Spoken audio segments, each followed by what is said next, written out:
Calgary, when Kim Prodaniuk, a 10-year veteran of the Calgary Police Service (CPS), reported a supervisor for a sexist comment, she hoped it would be dealt with swiftly.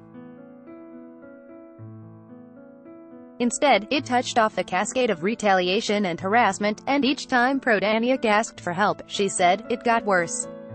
Calgary Police Service officer Kim Prodaniuk says that harassment and bullying on the force has gotten worse over the past 10 years, despite reform efforts. She says she hears weekly complaints from current women officers still serving on the force. Evan Radford, Star Metro Calgary, one superior officer described her using of gender-based slur, while another dismissed it as water cooler talk. She had trouble transferring away from her unit, then faced hostility from coworkers who thought she couldn't be trusted. You speak up once and get bullied for years, Prodaniuk said, describing a litany of incidents as far back as 2012. Finally, feeling hunted, she began a lengthy leave in March 2017. That year, Prodaniuk and several other employees stepped forward to formally complain about bullying and harassment. The service took action to correct its culture problem, but as the months went on, public scrutiny gradually died down. By the time Chief Roger Chaffin announced his retirement in July, officials including Mayor Naheed Nenshi and the chair of the Calgary Police Commission hailed him as a reformer who set the service back on the proper path. Article continued below. He got so much done in the face of a lot of opposition from the old guard, from people who prefer to have an old-school police service that operates in the corners and not in public openly and transparently, Nenshi said at the time. Read more. Retiring Calgary Police Chief praised for integrity after short, rocky term. Calgary Police Chief apologizes for service's history of LGBTQ discrimination. Province laying groundwork to reform Police Act, but according to 3 current Calgary police officers, Prodaniuk and 2 others speaking on condition of anonymity for fear of retaliation, a man and a woman, the situation isn't better now. If anything, they say, it's worse. Though there are now more avenues for whistleblowers to report issues, employees who use them still face retaliation from supervisors acting without oversight, the officers say. Favoritism and bullying also remain rampant, the officers say, and staff don't trust that any internal process by the CPS would be fair and effective. Article continued below. Prodaniuk has been on leave from the service for a year, but in her role as a director for the National Women in Law Enforcement Association, NWLEA, an advocacy group she helped found, she said she's receiving weekly complaints from women in CPS about gender-based harassment. People who have been enduring the harassment at the CPS have been enduring it for so long that they're desperate, Prodaniuk said. Some employees she's spoken to have attempted suicide because of what they've endured at work, Prodaniuk said. I fight for people like Krista Carroll, Prodaniuk said, referring to the former RCMP officer who brought harassment issues to light. Carroll died by suicide in July. It's a dire situation. Former officer Jen Magnus tearfully resigned at a 2017 police commission meeting. By the time Chief Roger Chaffin announced his retirement in July 2018, officials were hailing him as a reformer who set the service back on the proper path. Helen Pike, Star Metro file. In an interview, Chaffin said he believes the officers who spoke to Star Metro are generally telling the truth, but the service is doing the best it reasonably can to make things better. Anybody would be foolish to be defensive about the allegations, Chaffin said. As much as we've done, as much as we have accomplished in instituting this process of change, people are yet to believe that it's working. People that experience harm or difficult situations often don't want to be patient about reforms. I listen to that. I hear it. I respect that position. The reforms are focused on improving the service's Human Resources Department, which is tasked with dealing with workplace issues like bullying and harassment. The process is based on best practices from across the country, but cultural change moves slowly, said Brian Thiessen, chair of the Calgary Police Commission, the civilian body in charge of certain aspects of police oversight, like hiring chiefs. I would hold up our plan against any commission in the country on how to best address gender issues in the workplace, said Thiessen, who is also an employment lawyer. I'm not saying it's perfect, and I absolutely expect that we are going to continue to hear areas we can improve. All of the officers interviewed said they were speaking now because they had lost faith in the organization's ability to fix itself. I ask for help. I don't get help, said the female officer speaking confidentially. Though the male officer said he hasn't witnessed sexual harassment at work, he agreed that the retaliation problem is worse than ever. If we speak up, we are seen as a problem, said the male officer. There's no hope. This is the worst I've ever seen it. Jen Magnus publicly resigned from the Calgary Police Service after experiencing bullying and harassment. Elizabeth Cameron, for STARMEDRO. The workplace issues have implications not just for officers, but also the public they protect. A year-long review of the service's use of force, released in May in the wake of a spike in shootings by Calgary police officers, flagged workplace culture as a central issue in any discussion about police use of force. Retired Justice Neil Whitman, who authored the report, noted that he heard allegations of bullying and harassment in the service.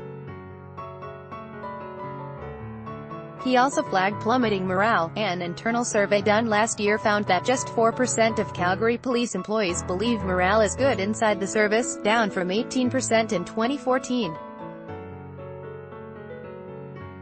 Until CPS is able to change the mentality from the top down regarding bullying of women, civilians and any minority in the service, nothing will change, read one comment from a 2017 census of CPS employees. I am sick of survey after survey, read another.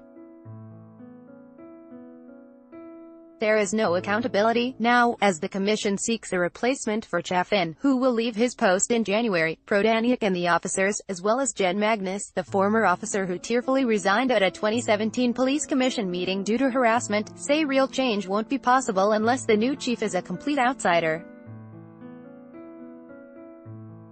The current group of police executives have had their chance, Prodaniak argued. Change needs to come quickly. Read more. Calgary Police reviewing sexual assault cases with frontline experts. Calgary Police refocus on morale reforms after officer frustration, flagged in review opinion. Gillian Stewart, Calgary Police Service rocked by scandals. Prodaniak and Magnus first came forward with concerns in 2013 to then Chief Rick Hansen. In response, Hansen launched a human resources audit of the service's workplace culture. The report that followed found evidence of bullying, officers feeling attacked and frustrated, favoritism in the promotion process, a fear of retaliation for speaking out, and a lack of faith that raising issues would result in change. It also noted that, although the promotion process had become more fair over time, the perception of an old boys network of officers who could influence promotions and avoid accountability remained. At the time, Chaffin was the deputy chief in charge of human resources. Few in the organization knew about the 2013 report. The service acted on most of its recommendations at the time, he said. To say we did nothing about it is not accurate, he said. Maybe we've done a poor job of communicating that and engaging people on it fast enough. I accept responsibility for it, but when Prodaniak's coworkers found out she'd spoken to the auditor for the 2013 workplace review, the hostility worsened, she said. It reached the point where she wasn't able to get a partner for late-night patrols in the high-crime area of the city's northeast, as her coworkers thought she wasn't trustworthy and refused to join her. There was no end, Prodaniak said. They want you in the penalty box. The review wasn't made public until October 2016, when Post Media obtained the document. A series of revelations followed. First, more allegations emerged. In the end, more than a dozen current and former officers filed formal complaints. Then, Magnus turned in her badge at a Calgary Police Commission meeting in February 2017, alleging sexual harassment by coworkers and cover-ups by supervisors. I am not leaving the Calgary Police Service, it has left me, Magnus said at the time. In response to the controversy, Chaffin, who had become chief in 2015, began making a flurry of changes to reform the Human Resources Department, a process that's still ongoing. The service hired a law firm to take complaints from employees anonymously, established a third-party advocate for employees with concerns, conducted an independent audit of the current system, started surveying employees and put a civilian in charge of human resources rather than an officer. Magnus, Prodaniuk and the two officers speaking on condition of anonymity agree that Chaffin and the CPC have made an effort to institute change, but all said those changes haven't made a difference for officers. Magnus in particular questioned why Chaffin didn't act sooner. "He did not make HR reform happen until after I publicly resigned," Magnus said. "Then all of a sudden, they started throwing all this stuff in super fast motion. Well, if I hadn't done what I did at that police commission meeting, I can guarantee you that nothing would have happened." In response to that idea, Chaffin had little to say. "I can only live in the moment that we are rather than speculate on what might have been or could have been." Chaffin and Thiessen said the office's allegations about retaliation and harassment are a perception based, in part, on past events and the slow pace of cultural change. Both encouraged the officers to step forward through the Calgary Police Service's new complaint processes. Thiessen also said the Calgary Police Association, CPA, the union representing the city's police officers, has a big role to play in the cultural change and needs to step up. "My sense is that the police association needs to engage in its own training and bring itself up to speed on gender and diversity issues within the service," Thiessen said. "Feedback that we've heard is that female officers do not necessarily feel comfortable going to their association and having them advocate on their behalf." Union President Les Kaminski said he has received no such feedback. "The CPA is currently representing several female officers," he said, "and although it often struggles to find the resources to help every officer, the union does everything it can. We work really hard to support a healthy workplace environment," Kaminski said. "We don't turn anyone away." He added that he understands why officers are afraid to complain through official channels, explaining that those systems have no protections against retaliation. "It's hard to convince officers to act when they're watching their peers miss out on promotions or transfers after speaking out," he said. "You have suspicions of why it happened, but you can't ever prove it," Kaminski said. "Things can happen behind closed doors that you'll never hear about."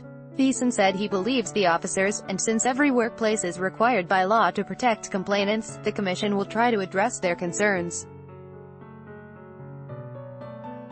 He also said it's hard to imagine how the external law firm hired by CPS to take complaints could be corrupted.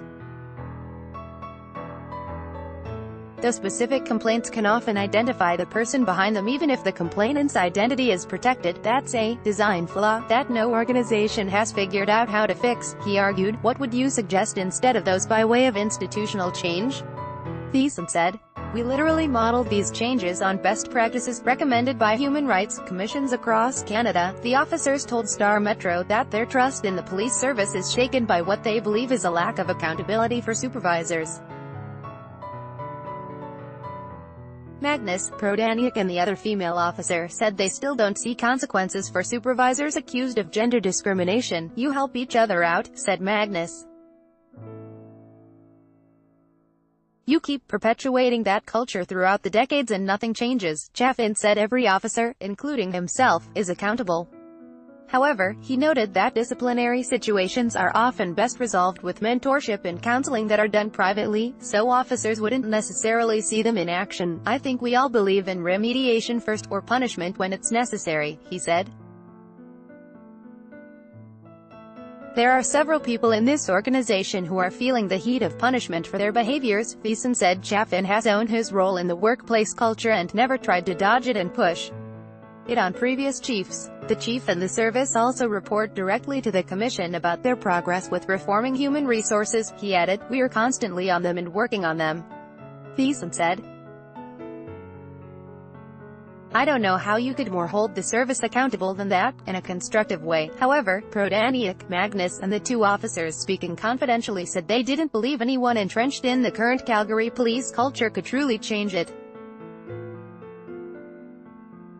"We're giving these people blind trust to fix problems they created," said Prodaniuk. "My personal opinion is that promoting someone from inside the Calgary Police Service, a current executive member, into the next chief's position is just going to continue the issues. It needs to be external." The police commission began the process of finding Chaffin's replacement on July 31st.